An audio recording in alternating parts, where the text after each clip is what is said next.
The day I became the neighborhood hero was the same day I became the enemy of the United States Postal Service. $6,000. That's what it cost me to solve a problem the government refused to acknowledge. What they didn't know was that I had the patience, resources, and just enough construction knowledge to end their reign of fence destruction once and for all. If you're watching this video from your phone while waiting for a package that's been marked delivered, but is nowhere to be found, drop a comment right now telling me about your own postal nightmares. I guarantee this story will keep you glued to your screen. My name is Marcus Davidson, and until 6 months ago, I was living what most would consider a perfectly ordinary suburban life. I'd spent 20 years working my way up at a software company, eventually becoming a senior developer with enough savings to fulfill my dream. A modest but beautiful corner lot home in Pinecrest Heights, a quiet neighborhood with tree-lined streets and friendly neighbors. After my divorce 3 years earlier, my two golden retrievers, Charlie and Cooper, became my family, and they deserved more than quick walks on concrete and occasional trips to the dog park. The pandemic had been the final push I needed to leave city living behind. After 18 months of Zoom calls from my kitchen table and walks around the same 4-block radius, I was ready for more space, a yard, and the kind of community where people knew their neighbors' names. My condo had served me well during my career-building years, but as I approached my mid-40s, I found myself craving something more permanent, a place where I could put down roots. The corner lot gave me extra yard space for Charlie and Cooper to run, which I enclosed with a simple but attractive wooden fence. Nothing fancy, just functional enough to keep the dogs safely contained. The fence cost me about $4,500 to install, which seemed like a reasonable investment for both safety and curb appeal. I remember the day the fence was completed. The dogs raced around the perimeter, exploring their new kingdom with unbridled joy. That night, I sat on my back porch with a beer, watching them play in the sunset light, feeling like I'd finally created the home I'd always wanted. What I couldn't have known when purchasing the house was that my corner lot had a fatal flaw.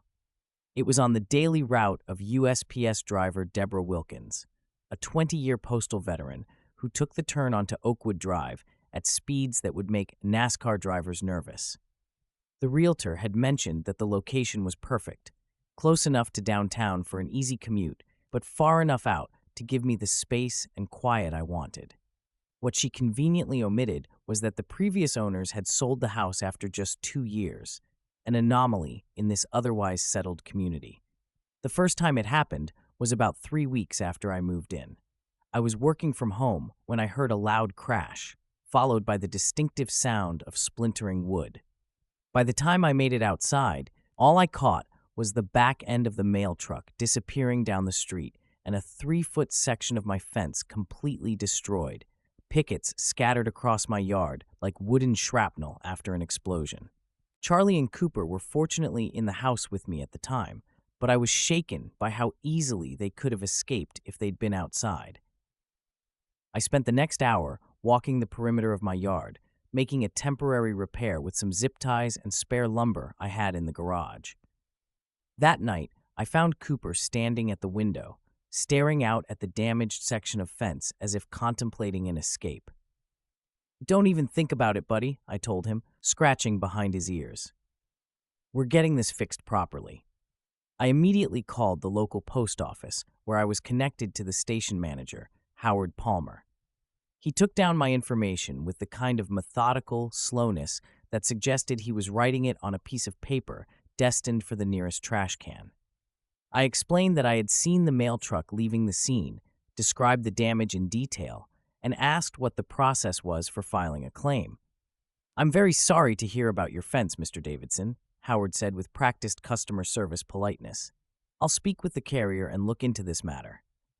His tone was perfect, concerned but non-committal, giving the impression of action without promising any specific outcome. I believed him.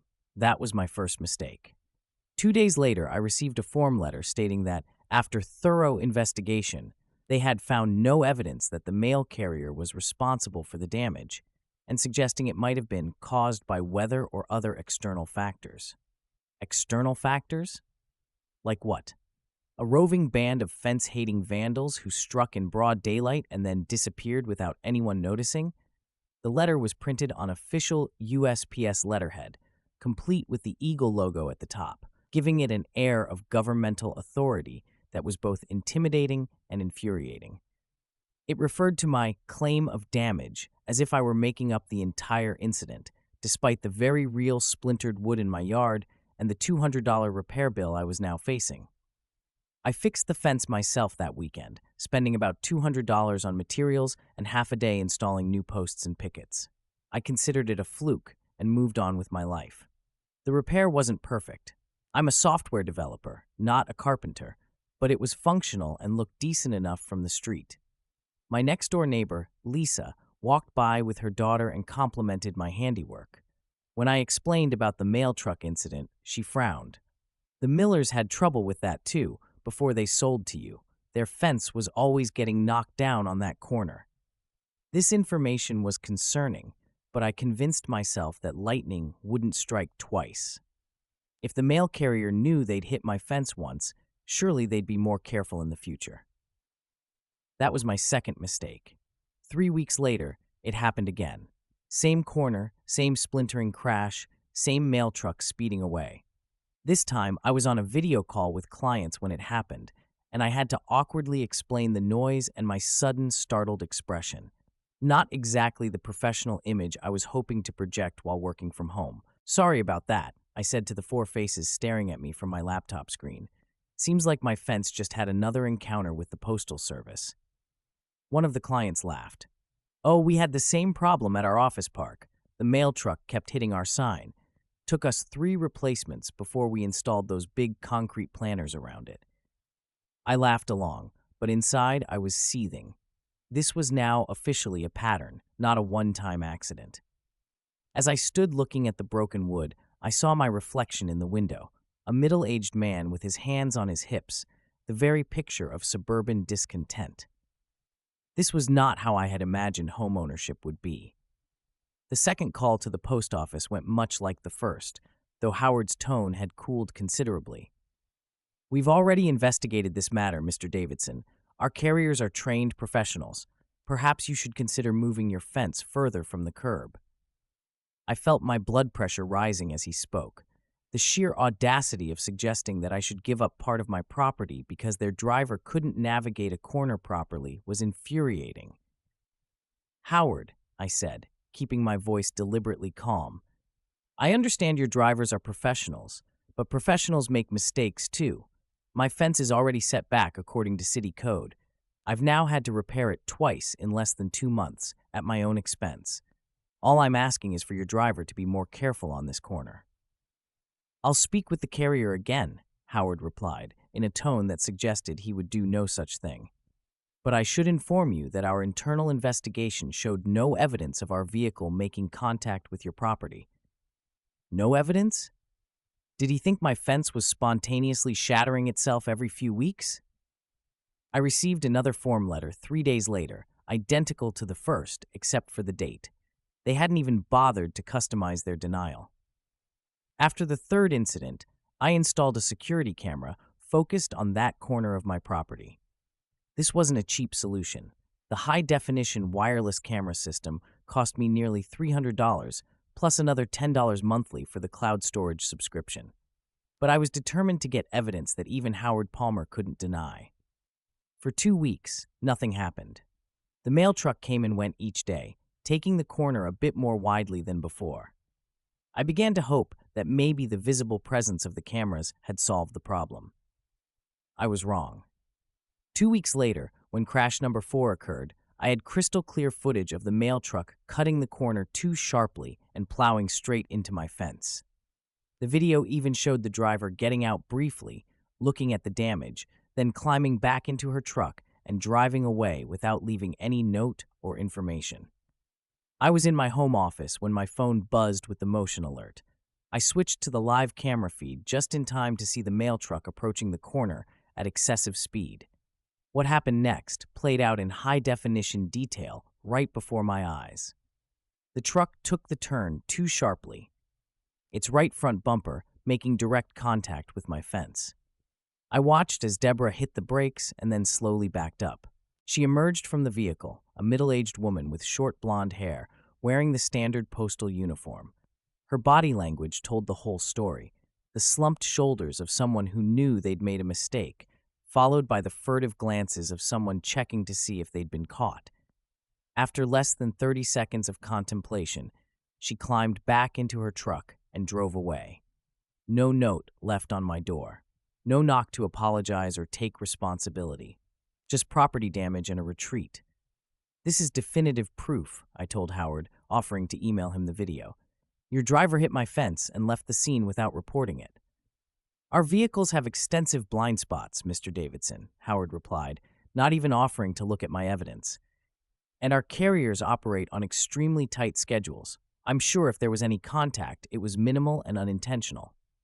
Unintentional? Sure. That's why the driver got out, surveyed the destruction, and then fled the scene. At this point, I'd spent nearly $800 repairing my fence multiple times, and each repair seemed to last less time than the one before. I decided to escalate the issue and filed a formal complaint with the USPS regional office, complete with my video evidence and documentation of all previous incidents. The document was 7 pages long and required details that seemed designed to discourage all but the most determined claimants.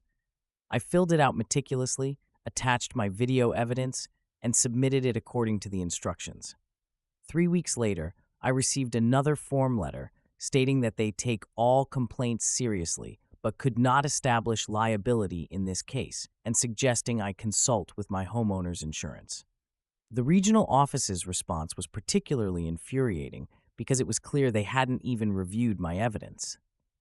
The letter referenced alleged damage to landscape features when my complaint had specifically detailed structural damage to my fence. It was obvious that my carefully documented case had been reduced to a few keywords in a database, triggering an automated rejection letter. My insurance agent laughed when I called him. "Your deductible is $1,000, Marcus. Even if we covered it, you'd be paying out of pocket anyway. And if you file multiple claims for this, your premium will skyrocket." He wasn't being unkind, just honest about the realities of insurance. I appreciated his candor, even as it confirmed what I already suspected. I was on my own in this battle. By this point, I'd replaced sections of my fence 6 times in 5 months. I'd spent over $1,200 on materials, countless hours on repairs, and developed a Pavlovian stress response to the sound of mail trucks. My dogs couldn't enjoy the yard because I couldn't keep the fence reliably intact, and the constant construction was straining my relationship with my otherwise friendly neighbors. Each new repair was less effective than the last. The underlying structure of the fence was being compromised by the repeated impacts and repairs. It was like trying to patch a boat with increasingly larger holes. Eventually, you need a new boat. That's when I met Walter Griffin, my across-the-street neighbor who had lived in the neighborhood for over 30 years. We'd exchanged pleasantries before, but we'd never really talked until he came over one Saturday while I was, yet again, fixing my fence. "Third time I've seen you fixing that section this month," he observed, his voice carrying the slight rasp of a former smoker. "Postal truck again?" I nodded, too frustrated for small talk. "You know," Walter continued, undeterred by my lack of response, "I've lived here since '89, watched 6 different families come and go from your house. Know what the number one reason was for them selling? That got my attention." "The corner?" I guessed. Walter tapped his temple with a gnarled finger. "Smart man. That corner's been eating fences since before you were born. Every few years, someone new moves in, thinks they'll solve the problem that nobody else could. They try everything, flags, reflectors, those little solar lights. Never works. The mail always gets through, and the fence always comes down." He shifted his weight, adjusting his stance to take pressure off what I assumed was an arthritic hip. His eyes had the clear, sharp look of someone whose mind remained keen even as his body was failing him. "The Miller family owned this place before you," Walter continued. "Nice couple, 2 teenagers, put up a fence just like yours, lasted about 6 months before they gave up and sold. Said the constant repairs were driving them crazy.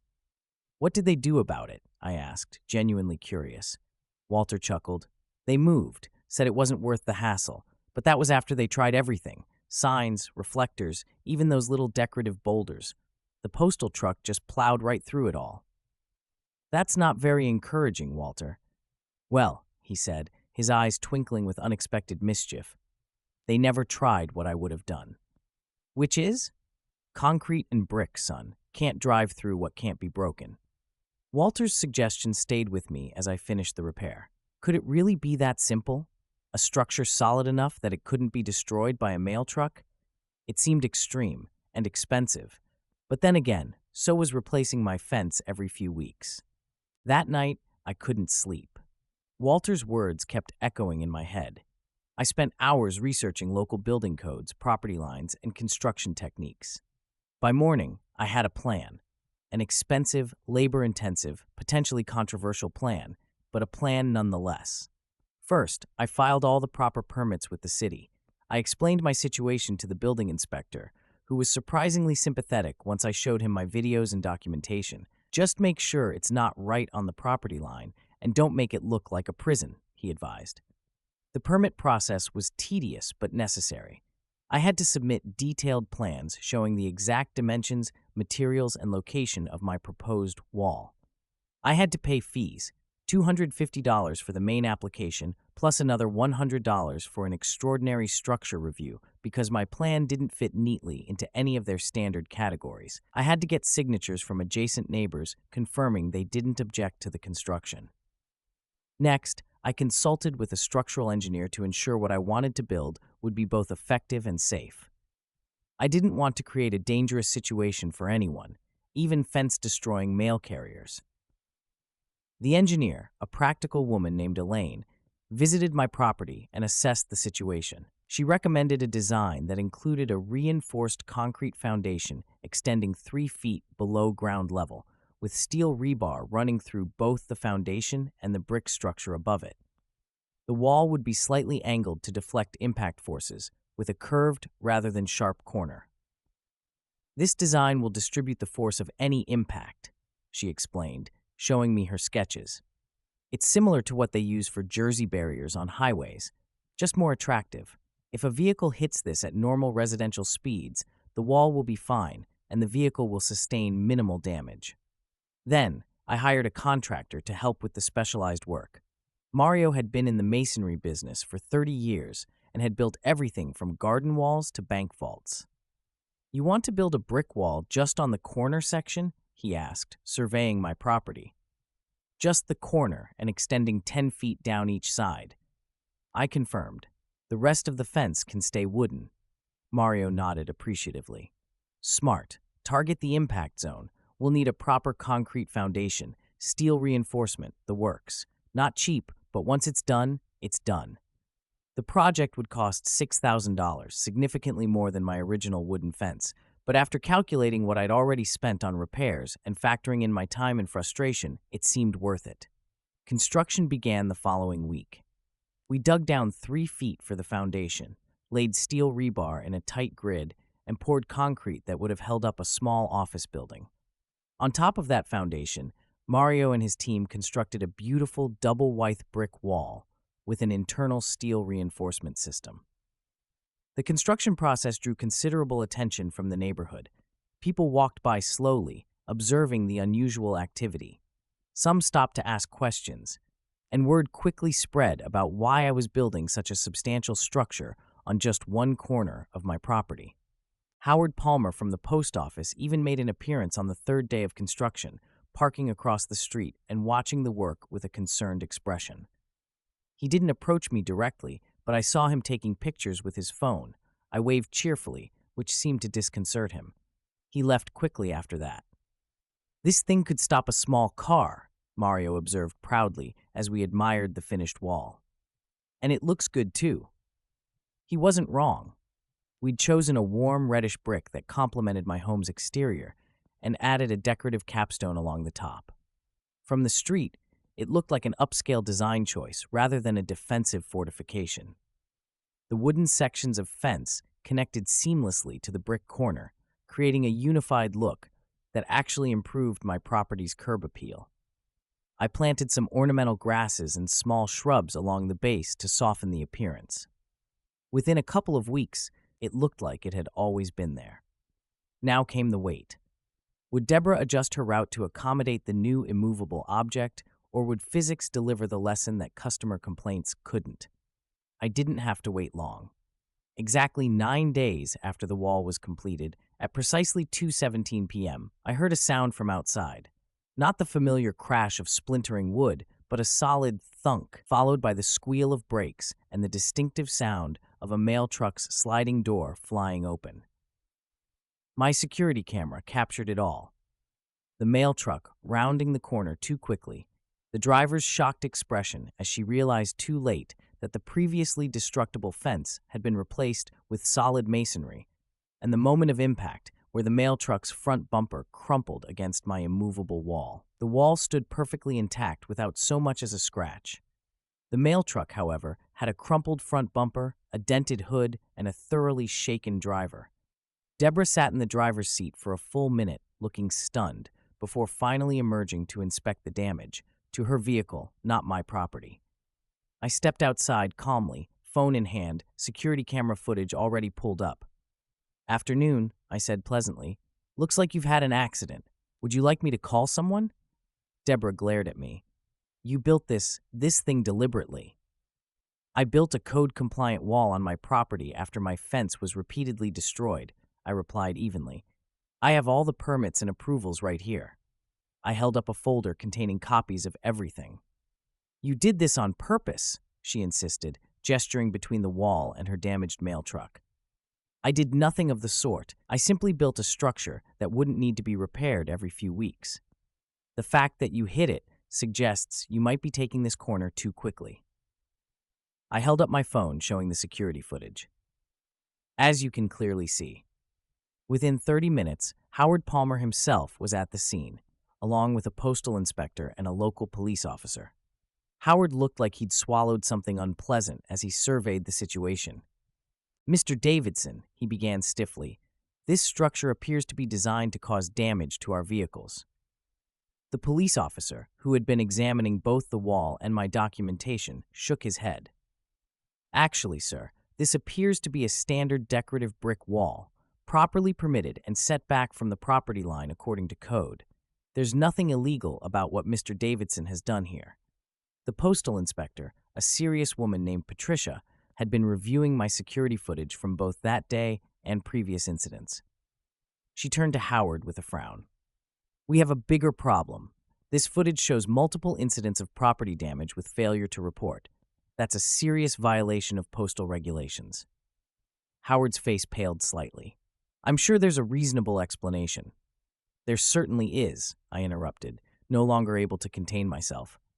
"Your driver has repeatedly damaged my property, and your office has repeatedly denied responsibility despite clear evidence.